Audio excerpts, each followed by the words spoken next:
Yes, hello. My name is Kuresha Meman, and today I'm going to teach you all 11th standard SP lesson number 5, that is members of a company. So we have already learned different forms of business organizations. आपने SP में भी देखा है, OC में भी देखा है, different forms of business organization, जिसमें से joint stock company एक form है, which is the most convenient form of business organization. And in this lesson, we are going to see who can meaning of the members of a company, who can become a member of a company, what is his eligibility to become a member of a company, how can one acquire the membership of a company, how will his membership be terminated, and what are the rights, duties, and liabilities of a member of a joint stock company. So as you know, joint stock company jo hoti hai, that is a voluntary association. Uh, it is an unincorporated association, and it has a separate legal entity. It is an artificial person created by law. So since it is an artificial person that is created by law, it cannot function on its own. वो अपने आप से किस तरह से काम नहीं कर सकता. So it requires people to form this company and to run this company. मतलब ये कंपनी बनाने के लिए और उसको मैनेज करने के लिए, उसको रन करने के लिए लोगों की जरूरत पड़ती है. तो ये जो लोग होते हैं जो किसी कंपनी से जुड़ते हैं, so they become the members of a company. Let's start with the introduction here. An institution or organization is formed for purposes like education, entertainment, sports, health, business, etc. It is a structured unit with well-defined objectives and relationships. So here we are saying that it is a structured unit. मतलब ये एक organized unit है जिसमें objectives और relationships जो होते हैं वो पहले ही वेल डिफाइंड होते हैं, वो पहले से ही डिफाइन किए जाते हैं. The organization is formed and manage by persons even though by itself it is a non living setup. तो जो जॉइंट स्टॉक कंपनी होती है वो एक नॉन लिविंग सेटअप है, वो एक आर्टिफिशियल पर्सन है, उसकी एक सेपरेट लीगल एंटाइटी तो है, बट वो अपने आप से काम नहीं कर सकती है. So it requires people for that. It require people to for its formation also, and for its management also it requires different people. So these persons associated with an organization, they are termed as members. So ये जो लोग होते हैं जो company से associate होते हैं, जो जुड़ जाते हैं कंपनी से, ये होते हैं कंपनी के members. It can be rightly said that the organization is by members, of members and for members. तो ये जो ऑर्गेनाइजेशन है ये मेंबर्स ने ही बनाया है, मेंबर्स द्वारा ही बनी गई है और मेंबर्स के लिए ही बनी गई है. I hope you have understood the introduction here. Now let us move on के मेंबर का एक्चुअल मीनिंग क्या है. Let us move on to that. Now what is the meaning of a member of a company? Let's start with that. Member, meaning of member of a company. Member means a person whose name is entered in the register of members of a company, and also include holder of equity shares whose name is entered as beneficial owner in the records of depository. Now see here they are saying कि member कौन होता है. I'll show you. See here, member कौन बन सकता है एक company का. Here they are saying member of a company is a person whose name is enter in the register of members. जो any person जिसका नाम register of members में enter किया गया, वो person होता है एक कंपनी का member. And other thing, the first thing they said that any person, see here, the first thing they said any person whose name is entered in the register of members of the company. And the second thing is holder of equity shares whose name is entered as beneficial owner in the records of depository. अभी ये depository क्या होता है, beneficial owner क्या होता है, register में नाम किस तरह enter किए जाता है, that I will show you now. See any this company, any company, how to purchase a shares of a company. आप किसी भी कंपनी में अगर शेयर्स अगर आपको खरीदना है तो you will purchase is in two ways. दो तरीके होते हैं किसी भी कंपनी में शेयर्स परचेज करने के. The first is it is physically आप परचेज कर रहे हो shares, and the second is electronically या फिर ऑनलाइन. अगर आप फिजिकली शेयर्स परचेज कर रहे हो किसी भी कंपनी के, अगर आप फिजिकली परचेज कर रहे हो शेयर्स किसी भी कंपनी के,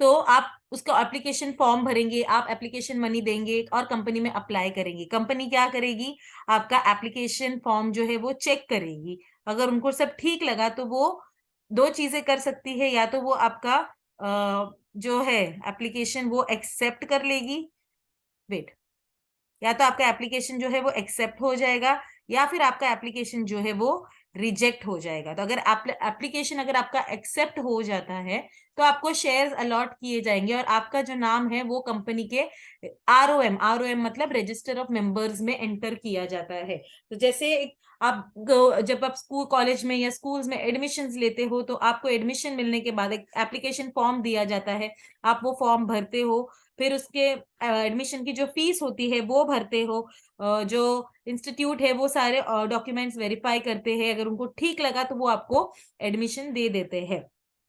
और अगर आपको एक बार एडमिशन मिल गया तो आपके एक रिकॉर्ड वो मेंटेन करते हैं कि ये साल में ये बच्चों को एडमिशन मिल गया, ये सारे बच्चे हैं इस साल के, एक रजिस्टर मेंटेन किया जाता है। सिमिलरली जॉइंट स्टॉक कंपनी में भी अगर आपको शेयर्स अलॉट किए गए हो, आपने एप्लीकेशन फॉर्म भरा, एप्लीकेशन मनी भरा, आपने कंपनी में अप्लाई किया, कंपनी ने वेरीफाई किया आपके डॉक्यूमेंट्स ठीक लगने के बाद कंपनी को लगा कि यस इसको अलॉट करने चाहिए शेयर्स, तो कंपनी आपको शेयर्स अलॉट करेगी और आपका जो नाम है वो रजिस्टर ऑफ मेंबर्स में इंक्लूड कर देगी। फिर अगर आपका एप्लीकेशन रिजेक्ट होता है इन केस, तो फिर आपका जो भी एप्लीकेशन मनी आपने जो भरा है वो आपको रिफंड हो जाएगा। ये हो गया फिजिकली शेयर्स परचेज करने का। Now electronically the most important is other thing is that electronically अगर किसी कंपनी के शेयर्स आपने खरीदे हैं तो वो अब किस तरह से प्रोसीजर होता है। तो कंपनी क्या करती है, कंपनी जो होती है वो शेयर्स जो होते हैं वो डिपॉजिटरी को, सी है डिपॉजिटरी को वो शेयर्स दे देती है। डिपॉजिटरी क्या करता है, इन शेयर्स को कन्वर्ट करता है, सी है it converts this shares into electronic form. तो डिपॉजिटरी जो होता है वो शेयर्स को इलेक्ट्रॉनिक फॉर्म में कन्वर्ट कर देता है। अब क्या करती है यहाँ पर, इलेक्ट्रॉनिक फॉर्म में कन्वर्ट करने के बाद क्या होता है, जो इन्वेस्टर होता है जिसे हम बेनिफिशियल ओनर भी कहते हैं, see here investor is also called as beneficial owner. तो जो इन्वेस्टर होता है उसे हम बेनिफिशियल ओनर भी बोलते हैं। वो बेनिफिशियल ओनर क्या करता है, वो डायरेक्टली डिपॉजिटरी के पास नहीं जाएगा, वो एक और मिडलमैन है बीच में, that is depository participant. See this depository participant, ये डिपॉजिटरी पार्टिसिपेंट के पास आपका जो इन्वेस्टर है, या आप सपोज आप ही इन्वेस्टर हो तो आप डायरेक्टली डिपॉजिटरी के पास नहीं जाओगे, आप जाओगे डिपॉजिटरी पार्टिसिपेंट के पास। Depository participant acts like a middle man, this is like a middle man, wait, middle man बोलो या आप एजेंट बोल दो। तो जो डिपॉजिटरी पार्टिसिपेंट है वो मिडल मैन है या एजेंट है, जो आपके डीमैट अकाउंट को ओपन करवा देगा, और आपके शेयर्स अगर आपको कितने, सपोज आपको 5 शेयर्स चाहिए किसी कंपनी के, तो आपके अकाउंट में वो शेयर्स क्रेडिट कर देगा और आपका जो अकाउंट है डीमैट अकाउंट वो मेंटेन करेगा। फिर वो क्या करेगा, यहाँ पर ये सारा काम डिपॉजिटरी पार्टिसिपेंट करता है। डिपॉजिटरी क्या करता है कि जो भी है बेनिफिशियल ओनर जिसने भी ऑनलाइन शेयर्स खरीदे हैं उनका एक रिकॉर्ड मेंटेन करता है डिपॉजिटरी पार्टिसिपेंट। वेट, जो डिपॉजिटरी है, नॉट डिपॉजिटरी पार्टिसिपेंट, जो डिपॉजिटरी है वो एक रिकॉर्ड मेंटेन करता है बेनिफिशियल ओनर का, जो इन्वेस्टर है उनका एक रिकॉर्ड मेंटेन करता है डिपॉजिटरी। कौन करता है, ये depository.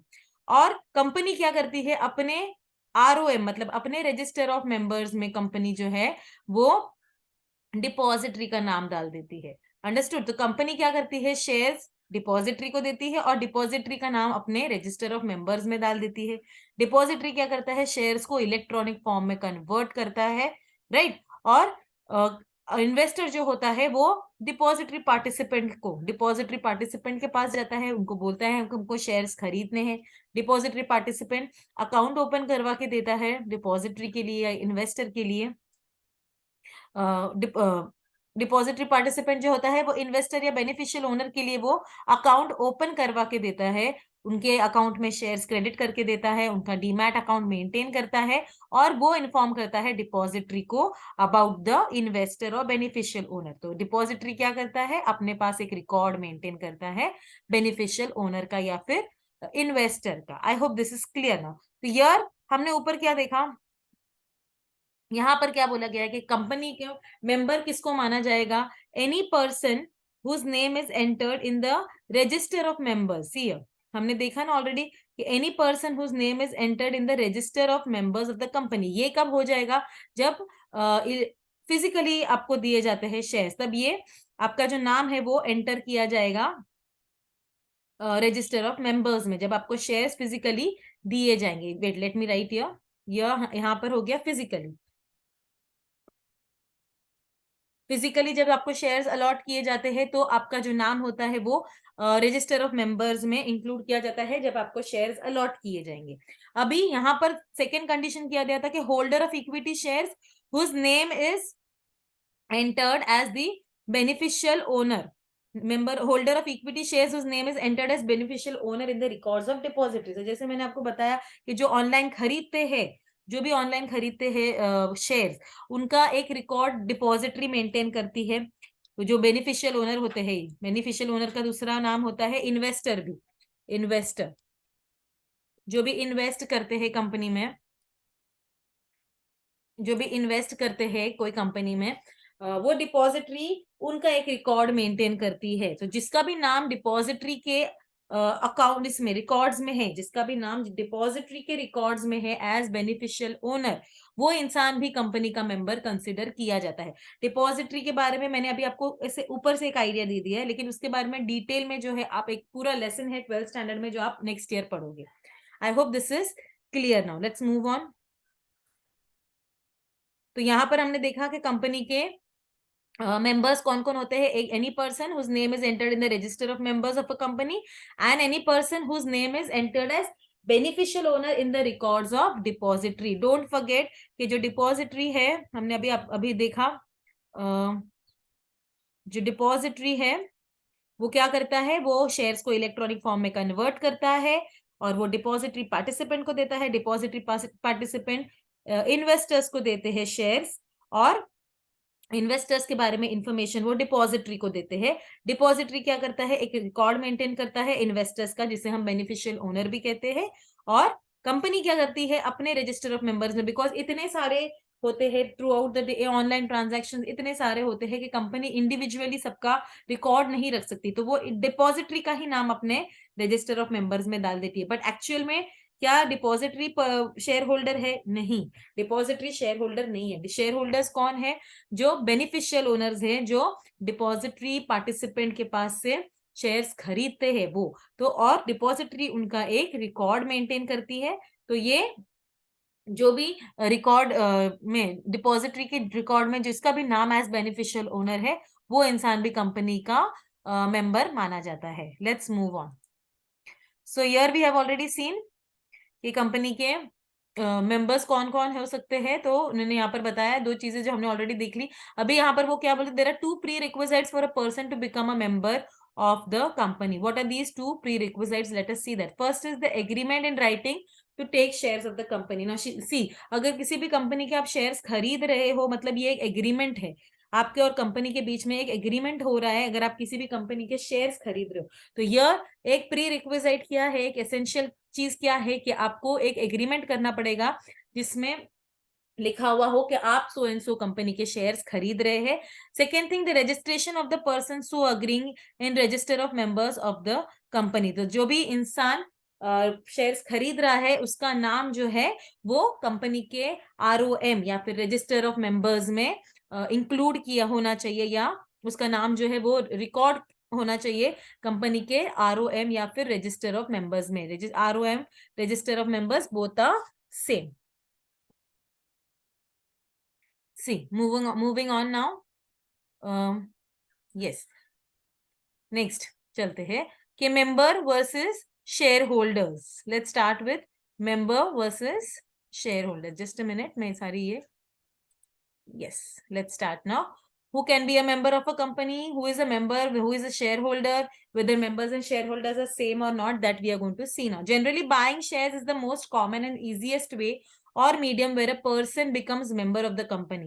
So the term member and shareholder can be used interchangeably and mean the same person for all practical purposes. यहाँ वो बोल रहे हैं कि member और shareholder ज्यादातर most probably they are considered as same, एक ही तरीके से हम उन्हें देखते हैं, जैसे एक सिक्के के दो पहलू है वो। But in some cases a member might not be a share holder and vice versa. मगर कुछ इस तरह से केसेस होंगे जब मेंबर जो है वो शेयर होल्डर नहीं है मगर वो मेंबर है कंपनी का, या फिर इसका उल्टा भी कि मतलब शेयर होल्डर है बट वो कंपनी का मेंबर नहीं है। तो ये क्या एक्सेप्शनल केसेस है ये अभी हम देखते हैं। Let's start with the first one.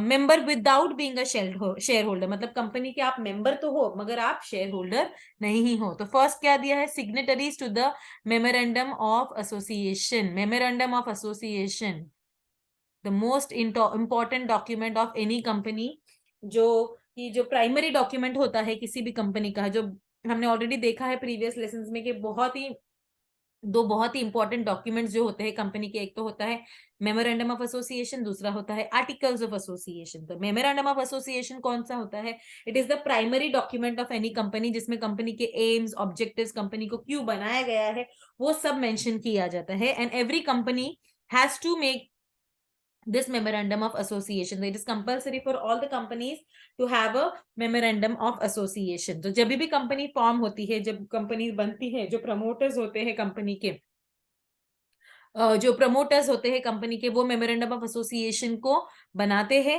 So they become members of the company but they are not share holders till shares are allotted to them. So जो भी साइन करता है इस मेमोरेंडम ऑफ एसोसिएशन को, जो भी सिग्नेटरीज होते हैं, जो भी साइन करता है इस मेमोरेंडम ऑफ एसोसिएशन को, नॉर्मली जनरली प्रमोटर्स ही होते हैं जो इस मेमोरेंडम ऑफ एसोसिएशन को साइन करते हैं। तो ये लोग कंपनी के मेंबर तो बन गए साइन करके, बट शेयर होल्डर्स नहीं है। कब तक नहीं है, जब तक उनको शेयर्स अलॉट नहीं किए जाते या उनको जब तक उनको शेयर्स दिए नहीं जाते। तो मेमोरेंडम ऑफ एसोसिएशन को साइन करके वो कंपनी के मेंबर तो बन गए हैं मगर वो कंपनी के शेयर होल्डर नहीं है। This was the first condition. Let us move on to the second one, company limited by guarantee amount. Company limited by guarantee वो कंपनी होती है जहां पर लोगों जो इन्वेस्टर्स होते हैं वो एक प्रॉमिस देते हैं कि जब भी कंपनी बंद होगी तब हम इतना इतना पैसा कंपनी को देंगे। क्यों इस तरह की गारंटी ली जाती है, क्योंकि कंपनी जब बंद होने वाली होती है तो कंपनी की जो भी लायबिलिटीज होती है वो पे बैक करने के लिए कंपनी को पैसों की जरूरत पड़ती है। सो इसके लिए ये एक गारंटीड अमाउंट, वो जहां पर वो एक गारंटी देते हैं, इन्वेस्टर्स जो होते हैं वो गारंटी देते हैं कि in the event of winding up of the company, company आगे जाके अगर कभी भी बंद होती है तो हम इतना इतना पैसा लेके आएंगे कंपनी के लिए, उतना हम पैसा कंपनी को देंगे ताकि जो भी कंपनी की लायबिलिटीज है वो पे बैक की जा सके। Okay, so company limited by guarantee amount, this company does not have any share capital. ये अपने लाइफ टाइम में शेयर कैपिटल इकट्ठा ही नहीं करती है कंपनी। therefore it has only members and no shareholders, that is why it has only members and there are no shareholders, because ये अपनी लाइफ टाइम में, ये जो कंपनी होती है company limited by guarantee amount, ये अपने लाइफ टाइम में पैसा इकट्ठा नहीं करती है, शेयर कैपिटल कलेक्ट नहीं करती है शेयर होल्डर्स से। दैट इज वाई जो भी इनके मेंबर्स होते हैं वो मेंबर्स ही होते हैं, वो शेयर होल्डर्स नहीं माने जाते, बिकॉज ये जो मेंबर्स होते हैं ये गारंटी देते हैं कि हम in the event of winding up of the company, जब भी कंपनी बंद होगी तब हम इतना पैसा लेकर आएंगे कंपनी में। And the third one is membership by acquiescence और estoppel. If any person misrepresents himself as a member, shall be stopped from refuting his position subsequently and is held liable as a member even though he is not a shareholder। यहाँ पर अगर कोई person अपने आप को इस तरह से मिसरिप्रेजेंट कर रहा है, अपने आप को इस तरह से शो कर रहा है कि मैं सो एंड सो कंपनी का मेंबर हूँ, फॉर एग्जाम्पल कोई एबीसी कंपनी है जिसमें मैं मेंबर नहीं हूं बट मैं अपने आप को इस तरह से दिखा रही हूँ लोगों के सामने, इस तरह से अपने आप को प्रेजेंट कर रही हूँ कि मैं इस कंपनी की मेंबर हूं। So here I am misrepresenting myself. So here any person misrepresents himself as a member shall be stopped from refuting his position subsequently. तो आगे जाके मैं ये नहीं बोल सकती कि नहीं नहीं नहीं बाबा ये तो गलत फहमी थी, मैं तो मेंबर हुई ही नहीं।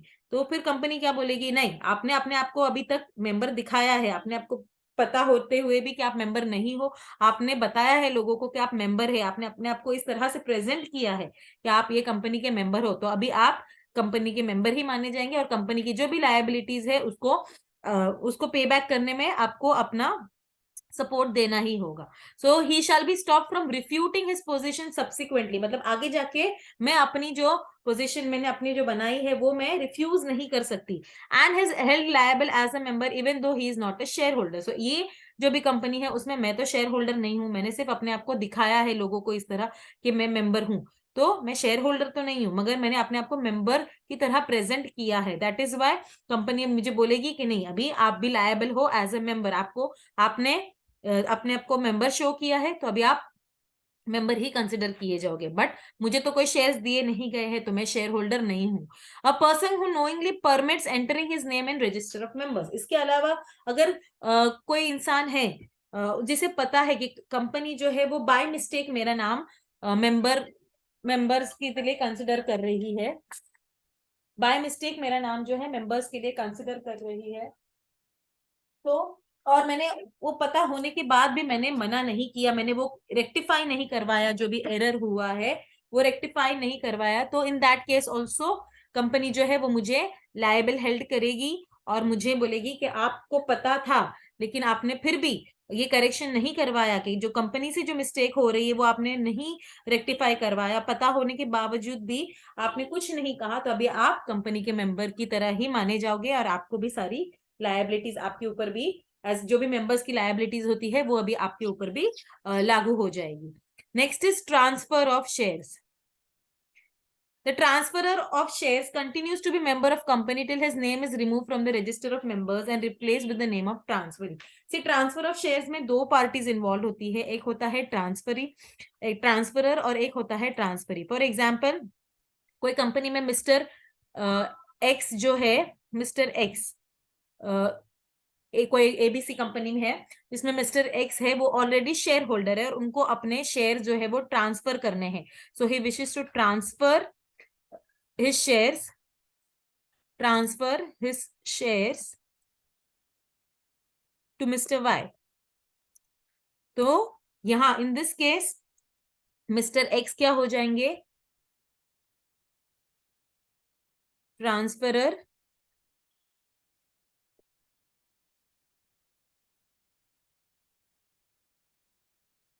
और मिस्टर वाई क्या हो जाएगा, ट्रांसफरी।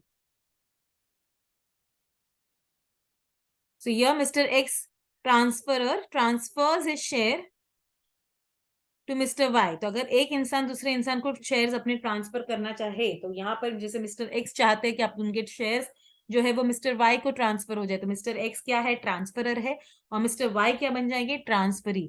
सो य transfer of shares continue to be member until his name is removed from the register of members. यहाँ पर मिस्टर एक्स ने अपने शेयर्स को मिस्टर वाई को ट्रांसफर कर दिया, बट उनका जो नाम है अभी तक कंपनी के ROM रजिस्टर ऑफ मेंबर्स में एज अ शेयर होल्डर है।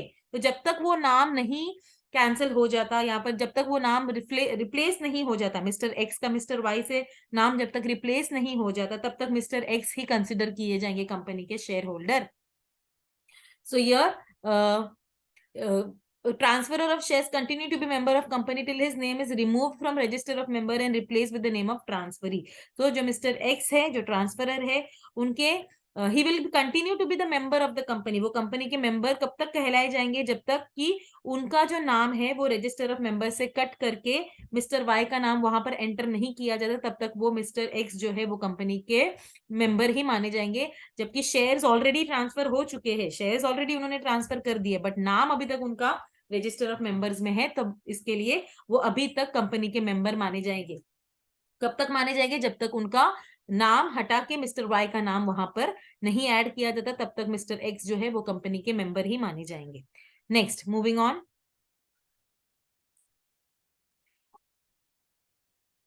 On death of a member by succession or transmission of shares. Shares of a deceased member are held by his legal hire or representatives. अगर किसी की कोई member की death हो जाती है तो उनके जो शेयर्स थे, सपोज मिस्टर एक्स की ही डेथ हो गई है, तो उनके जो शेयर्स है वो उनके लीगल हायर या लीगल रिप्रेजेंटेटिव को ऑटोमेटिकली ट्रांसफर हो जाएंगे।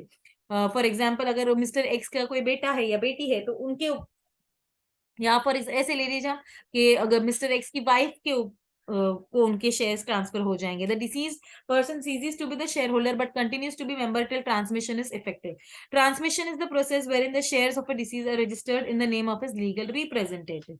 तो जो भी मिस्टर एक्स के लीगल रिप्रेजेंटेटिव है, उनके जो भी फैमिली मेंबर है, कोई भी किसी भी एक मेंबर के उनके शेयर्स ट्रांसफर हो जाते हैं, ऑटोमेटिकली ट्रांसफर हो जाते हैं, उसके लिए उसको बोला जाता है ट्रांसमिशन ऑफ शेयर्स। तो ये उनके जो भी लीगल हायर है या लीगल रिप्रेजेंटेटिव है, उनके उनके ऑटोमेटिकली वो शेयर्स मिस्टर एक्स के उनके वाइफ को या उनके बच्चे को ट्रांसफर हो जाते हैं। बट यहाँ पर मिस्टर एक्स कब तक वो मेंबर माने जाएंगे, जब तक कि उनका नाम रजिस्टर ऑफ मेंबर्स में है, जब तक कि ये पूरा प्रोसीजर कंप्लीट नहीं होता ट्रांसमिशन का, तब तक उनका नाम तो रजिस्टर ऑफ मेंबर्स में एज अ रहेगा ही, तो तब तक वो मेंबर ही माने जाएंगे। Transmission is the process where in the shares of deceased are registered in the name of his legal representative. जब तक ये ट्रांसमिशन इफेक्ट नहीं होता, जब तक वो इफेक्ट में नहीं आ जाता, तब तक मिस्टर एक्स ही माने जाएंगे, जबकि हालांकि उनके जो शेयर्स है वो ऑटोमेटिकली ट्रांसफर हो गए हैं, उनकी वाइफ को या उनके बच्चे को ऑटोमेटिकली ट्रांसफर हो गए, बट रजिस्टर ऑफ मेंबर्स में अब तक मिस्टर एक्स का ही नाम है। तो जब तक वो प्रोसीजर कंप्लीट नहीं हो जाता, जब तक वो नाम वहां पर कैंसिल करके न्यू शेयर होल्डर का नाम नहीं, उनकी वाइफ या उनके बच्चे का नाम वहां पर नहीं ऐड किया जाता, तब तक मिस्टर एक्स जो है वही माने जाएंगे कंपनी के member. And next is on insolvency of a member. Insolvency हम सबको पता है, जब कोई कंगाल हो जाता है, that is called as insolvency. So shares of an insolvent person are held by the court, by the court appointed official receiver or assignee, so the insolvent person continues to be member but he is not a shareholder। किसी इंसान का कंगाल हो गया है, कोई इंसान insolvent बन गया है, तो इन दैट केस क्या करती है जो कोर्ट होती है, वो एक official receiver, see this is important, official receiver को, जो कोर्ट होता है वो एक ऑफिशियल रिसीवर को अपॉइंट करता है, जो कि सारी लाइबिलिटीज जो होती है इंसॉल्वेंट पर्सन की, वो सारे एसेट्स बेचकर इंसॉल्वेंट पर्सन की सारी लायबिलिटीज वो चुकाता है। फॉर एग्जाम्पल मिस्टर एक्स अगर इंसॉल्वेंट हो गए हैं, यहाँ पर मिस्टर एक्स जो है वो इंसॉल्वेंट हो गए हैं, तो कोर्ट किसी एक इंसान को, mister Y suppose, official receiver in this case will be mister Y, wait let me write here, यहाँ पर जो मिस्टर एक्स है, मिस्टर एक्स वो इंसॉल्वेंट हो गए हैं, ओके, और official receiver in this case is mister Y. तो या मिस्टर एक्स अगर इंसॉल्वेंट मेंबर बन गए हैं, तो कोर्ट क्या करेगी, एक official receiver, in this case it is mister Y, उनको अपॉइंट करेगी, उनको बोलेगी मिस्टर एक्स की जितनी भी लायबिलिटीज है वो आप ले लीजिए, और उनकी वो जितनी भी, सॉरी, मिस्टर एक्स के जितने भी एसेट्स है वो आप ले लीजिए आपके कंट्रोल में, और उन एसेट्स को बेच के जो भी पैसा आता है उससे मिस्टर एक्स की सारी लायबिलिटीज आप पे बैक कीजिए। तो यार इन दिस केस क्या हो गया कि मिस्टर वाई जो है अभी वो शेयर होल्डर बन गए, बट वो कब तक मेंबर नहीं माने जाएंगे कंपनी के, जब तक कि उनका नाम member of register of members में इंक्लूड नहीं किया जाएगा। तो shares of an insolvent member are held by the court appointed official receiver. तो यहाँ पर इंसॉल्वेंट मेंबर मिस्टर एक्स के जो शेयर्स है वो कौन अभी कौन होल्ड कर रहा है, मिस्टर वाई होल्ड कर रहे हैं। So the insolvent person continues to be member but he is not a share holder. तो जो मिस्टर एक्स है वो कब तक रहेंगे मेंबर कंपनी के, जब तक कि उनका नाम रजिस्टर ऑफ मेंबर से कट करके मिस्टर वाई का नाम वहां इंक्लूड नहीं किया जाएगा। तो ये मेंबर तो है बट ये शेयर होल्डर अब नहीं है, बिकॉज शेयर जो है वो मिस्टर वाई के पास कोर्ट ने ऑलरेडी ट्रांसफर कर दिए हैं। So here we have seen already the cases of all where the wait yes we have this seen the cases of where the, just a moment, yes, where the person is a member but he is not a shareholder of a company। now shareholder without being a member, यहाँ हम देखेंगे कि कौन होता है जो share holder है but वो मेंबर नहीं है कंपनी का। Let's see that, shareholder without being a member of a company,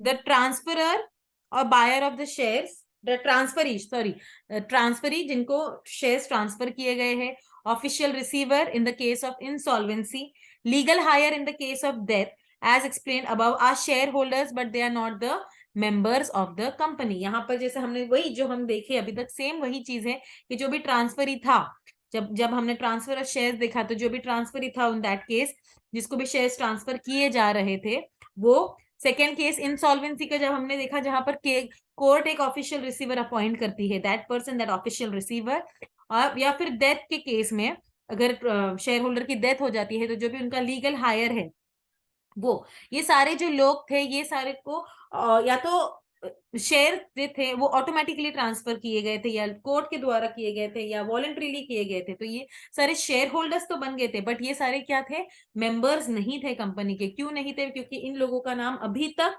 company के रजिस्टर ऑफ मेंबर्स में इंक्लूड नहीं किया गया था। तो आई hope you all have understood this concept. अभी जो हम है देखेंगे एलिजिबिलिटी ऑफ मेंबरशिप के, कौन एलिजिबल है मेंबर बनने के लिए। Let's see that eligibility of membership. Who is eligible to become a member of the company? Criteria क्या दिया गया है? Buying share amounts to make a contract. So any entity, namely person, organization, competent to make contract can be a member of the company. मतलब shares खरीदना, जैसे कि क्या होता है, कॉन्ट्रैक्ट बनता है जिस कंपनी और एक इंसान के बीच एक कॉन्ट्रैक्ट होता है, तो जो भी एक प्रोविजंस होते हैं इंडियन कॉन्ट्रैक्ट एक्ट के, वो भी यहाँ पर लागू होते हैं। So any person who is competent to enter into contract can purchase the shares of the company. This topic therefore has a context to the provisions of the Contract Act 2. Subject to the provisions of Companies Act, memorandum and articles of company, any person sui juris can become a member of the company as follows. So any person who is sui juris मतलब वो अपने खुद के affairs manage करने की काबिलियत है उसके अंदर. So any person who is legally competent to manage one's own affairs, that is sui juris. So any person जो legally who is eligible enough to manage his own affairs, that person can enter into the contract or that person can become the member of a company. Let us see individual wise हम देखेंगे पहला कि कौन बन सकता है company का member. So individuals में जो सबसे पहला है that is minor. So minor cannot be a member of the company because वो minor है, वो किसी contract में enter नहीं कर सकते हैं उनकी एज की वजह से, because he is of the age of minor and so he cannot enter into any contract. और यहाँ पर जो शेयर्स खरीदते हैं that is a contract between a company and a person. So यहाँ पर एक माइनर जो होता है वो कंपनी का मेंबर नहीं बन सकता, but a guardian can enter into share purchase transaction on behalf of a minor. So उसका कोई भी गार्डियन, कोई पेरेंट ले लीजिए या कोई रिलेटिव जो कि माइनर नहीं है, जो कि बड़ा है उससे, who is of age of majority, that person can enter into share purchase transaction on behalf of the minor. तो वो माइनर की बिहाफ पे किसी भी कंपनी के शेयर्स खरीद सकता है, बट माइनर खुद अपने नाम पे किसी भी कंपनी के शेयर्स नहीं खरीद सकता. Second condition is insolvent. Since the beneficial rights of shareholding are held by official receiver or assignee, so the insolvent person stops being the member. यहाँ पर हमने देखा पहले ही कि जो इंसान इंसॉल्वेंट हो जाता है तो कोर्ट क्या करती है, उनके लिए एक ऑफिशियल रिसीवर या एक असाइनी को अपॉइंट करती है, जो कि इंसॉल्वेंट पर्सन की सारी एसेट्स ले लेते हैं और वो बेच के उनकी सारी लायबिलिटीज चुकाते हैं. तो यहाँ पर एक इंसॉल्वेंट पर्सन, एक कंगाल पर्सन कंपनी का मेंबर नहीं बन सकता. थर्ड इज इंसेन या ल्यूनाटिक. इंसेन मतलब पागल इंसान जो मेंटली फिट नहीं है. So that person also cannot enter into a contract. That person also cannot enter into a contract, or that person also cannot purchase shares of a company. Next is foreigner.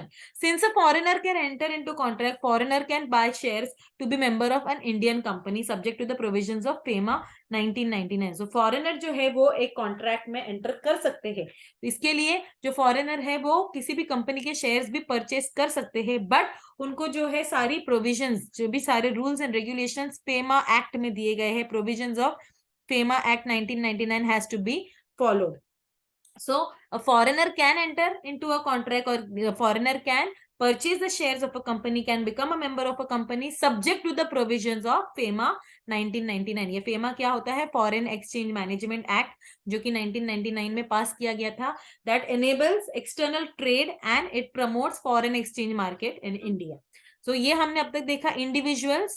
Let us move on now to organizations कि कौन बन सकता है किसी company का member और कौन नहीं बन सकता है. Let's start with this organisations.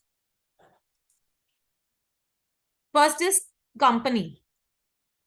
A company being a legal person can be a member of another company in its own name. It can become member only if it is authorized by the memorandum of association.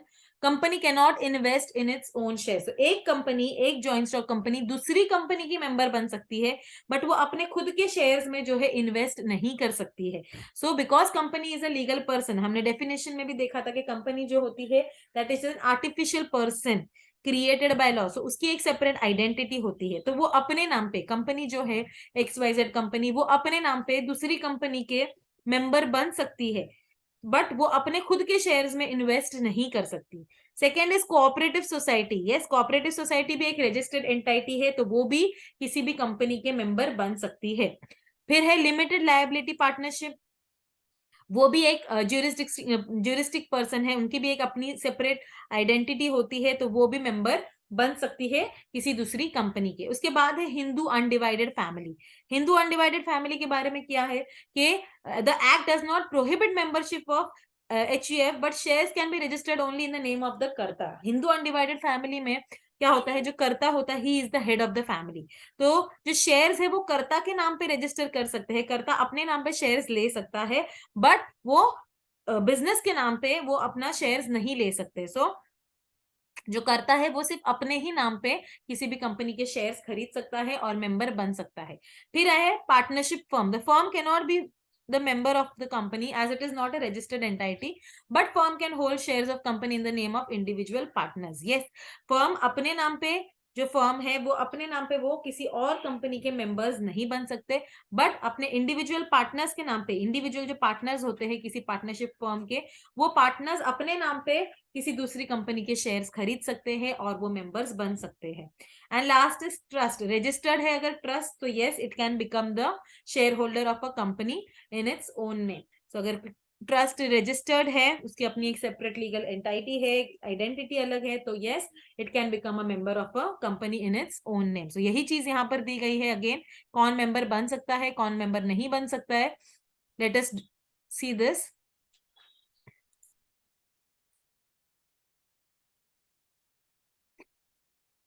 Let's see this, कौन member बन सकता है और कौन member नहीं बन सकता। फिर से एक बार, ये यहाँ पर इंडिविजुअल्स में अगर हम देखें तो माइनर है वो मेंबर नहीं बन सकता, इंसॉल्वेंट मेंबर नहीं बन सकता, इंसेन या लूनेटिक पर्सन मेंबर नहीं बन सकता।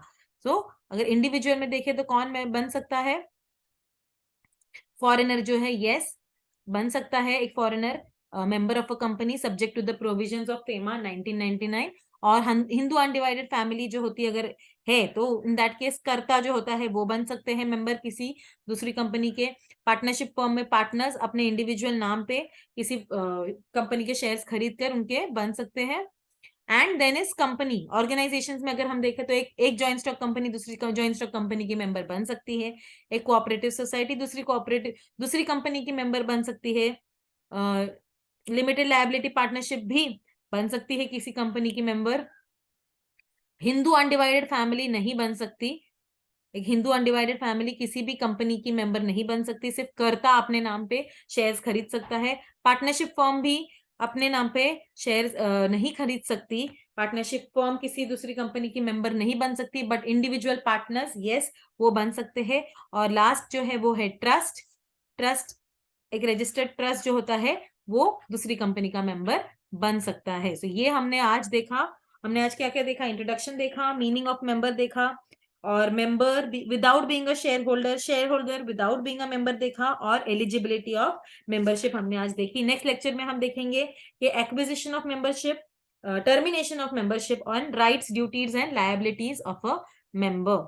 आई hope all the concepts are clear. अगर कोई डाउट है तो आप कमेंट सेक्शन में पूछ सकते हैं। Thank you so much.